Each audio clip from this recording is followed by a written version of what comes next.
Check out the links in my description for more information, for more resources. Check out the podcast. Check out the Facebook groups. Just check out the links. There's a lot of great stuff there. Comment, rate, subscribe, share, like, dislike, whatever you want to do. So this is my my Hatchhyack Gogeta Xeno skillless aggro deck. 1 copy of the leader. 4 Super Saiyan 4 Gogeta Prismatic Burst. 4 Super Saiyan 4 Gogeta Thwarting the Dark Empire. 4 Goku Xeno skillless. 4 Vegeta Xeno skillless. 4 Oceanus. 4 Toa Dimension Leaper. 4 Ferdinand Destruction Chopper. 4 E Supreme Kai. 4 Goku The Adventure Begins. 4 4-Star Ball. 4 Power Burst. 4 Max Power Kamehameha. 4 Goku Jr. Vegeta Jr. Saiyan Scion. 4 Super Saiyan 4 Bardic Spirit Resonance. And 4 Toa The Dark Demon Realm Sciences. Alright, this is just like my last build. The skillless Gogeta build that I took to regionals.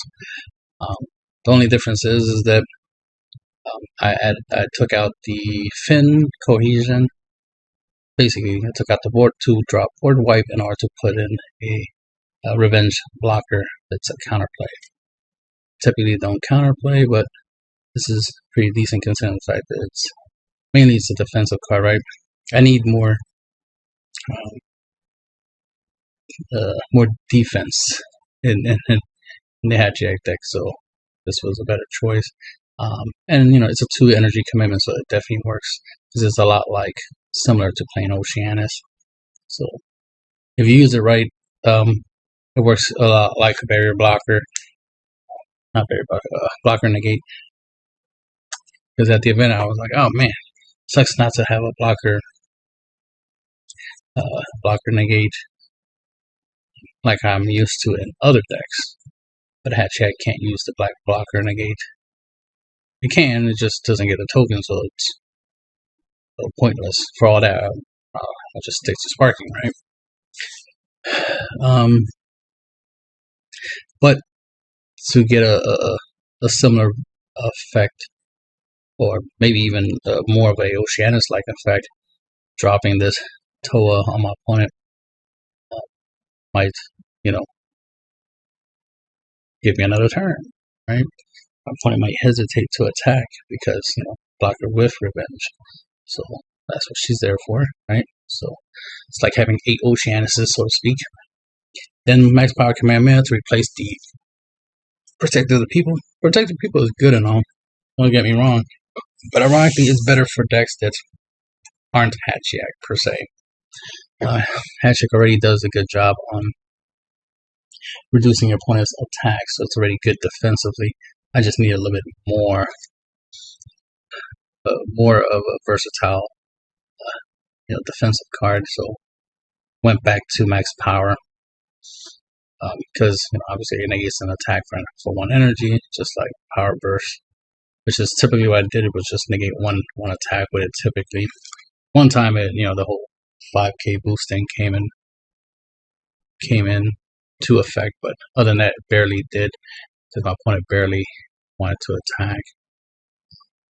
At least they barely wanted to attack with a battle card, so it was a little unnecessary at that point in time. But this not only has the ability to negate an attack, is the fact that I could potentially reuse it, which sometimes I just need 1 more negate, or the fact that I could use it to negate an attack and then it'll go back into my hand. Comes in handy in situations where maybe your opponent's playing something that will cause you to discard and whatnot. So this kind of works a little bit against hand control.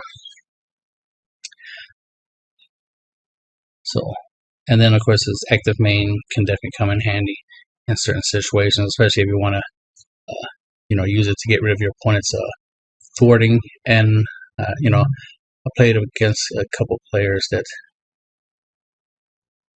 had thwarting. I was able to play thwarting in the 8-drop at least 3 times in the event. It got sealed 1 time. I played the second time. I played my thwarting after my opponent played their thwarting. So he played the 8-drop before I played the 8-drop. So it was a back and forth with our thwartings, which was funny. And then my round 9 of the game, I was able to play my thwarting, and it definitely put in a lot of work it's the reason why my opponent was down to 1 life.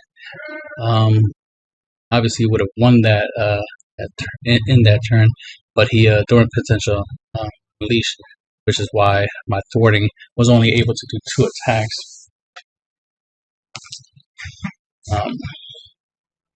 So the best I was able to do is get my opponent down to 1.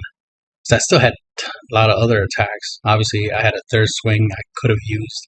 That would have made a big difference since the hand size was smaller at that point in time.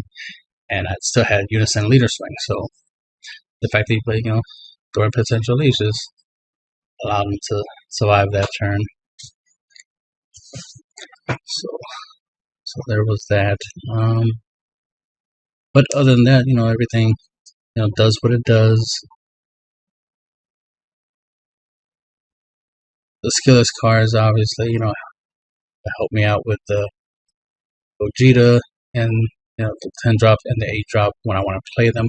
Can get them out through Same Sign, of course. Obviously, turn 1 you want to be swinging with it. So in your opening hand you'll want obviously a Goku Junior, Vegeta Junior, Saiyan Scion. You want a Bardock for your turn 2 play. You want to kick a Goku Adventure Begins, obviously, for the Force Star Ball engine. Obviously, you want to be able to have that. Against some decks, especially if you're going up against Drip Cool, you want your Oceanus. But other than that, most of the other stuff you don't have to worry about. And, you'll draw them eventually, right? So everything else you can mulligan away. You definitely want to have those cards. The opening hand. You definitely want to, because if you go first, obviously you want to go with Goku Junior. Goku Adventure Begins, so you can get the balls and then do your leader's effect and go from there. Then on turn 2, you'll want to go Goku Junior, Saiyan Scion, throw in the Champa so you can get 2 damage out there real quick. Then bring out the 2 skillless cards. Right, Goku and Vegeta. Then swing with one of them, and you can get another damage out of it. So potential 3 damage turn 2, and then that way on turn 3 when you're able to awaken, you're typically going to swing with it. Leader becomes 20. Throw another Champa right on top of it. So it'll be a 30k double strike. So that's a 5 damage right there.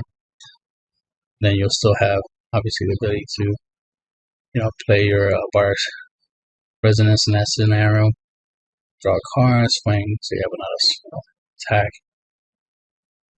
Be able to apply pressure, so be able to do 6 damage within the first 3 turns of the game, which is pretty typical with most decks, at least most of the other decks that I play. Because typically when you play a Hatchhyack, especially if you're playing a different build, turn 1, turn 2, you barely do anything. It's turn 3 when you start attacking, so early game you don't do much other than try to set up. I try to get some type of value. And then turn 3, mid game, turn 3, turn 4 is when you actually start swinging and start doing stuff. And then, of course, turn 5 and above, you'll try to play some late game strategy or finisher, obviously. And for that, we got Gogeta with his burn ability, plus the fact that he's quadruple strike. But most people's go-to is the 8 drop. And I definitely like, putting out the 8 drop. Whenever I get a chance to put it out. But technically, I was just spamming with the skilllesses left and right. My opponents just were shook by the effectiveness of the skillless. Another cool thing about them being obviously 1 drop, and they have combo power, is the fact that they do have synergy with power burst. There was a lot of times where I would power burst and just grab one of them and then actually use it as combo power. Sometimes they'll still be on the battle area, and I would combo them off the battle area to take less damage. So they've put in some work. So there's that. Of course, there are materials for the Gogetas, and of course they have synergy with Saiyan Scion. There was a scenario where I played Saiyan Scion for 2 energy.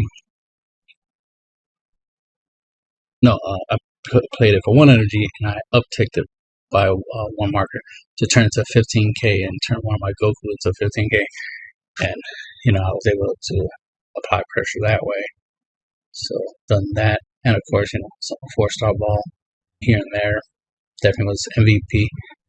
Even though I don't play super combos in the deck, I definitely felt like it because swing with a skillet and then bang, super combo, right? Skillet, super combo, skillet, super combo, right? Basically, and the fact it's reusable, so essentially a reusable super combo, just infinite 20k swings. And the fact that if I have 2, then I can go 30k swings, right? I could go tall. Bardock, of course, put in work. Just being 15k and the whole draw, it's -2 didn't work as much as you would like it, but better to have and not need than to need and not have, right? For now, it's good enough, but I definitely would replace it if they ever come out with a blocker unison that draws. I mean, a +1 draw blocker unison will be bananas. Definitely would be the nuts in this deck. So he would be replaced with something like that. But for now, he put in work. I can't complain. I can complain when I didn't see him. It was like at least maybe 2 games where I didn't see him. Like, damn, would have been nice. It would have been nice, my boy. Toa, of course, awesome for her -4. I tend to want to be greedy where I play her for 4 right and swing. And a couple times that backfired. 2 times at the event it backfired. Where my opponent had a big SCR. There was a blocker, and he blocked my attack. So that sucked. I was like, didn't know it was a blocker. I was trying to get an attack to go through and then, get rid of the SCR. Didn't know it was actually a blocker.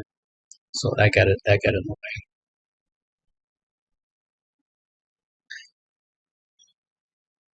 And another time was I swung at my opponent's leader.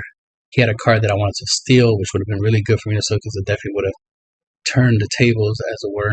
But he comboed it off because he knew that I was going to minus and take it, which was a good strategy. He's like, I should have just -4 taken the card and swung with the card instead. Instead of trying to be greedy, right, and try to get an attack and take the card.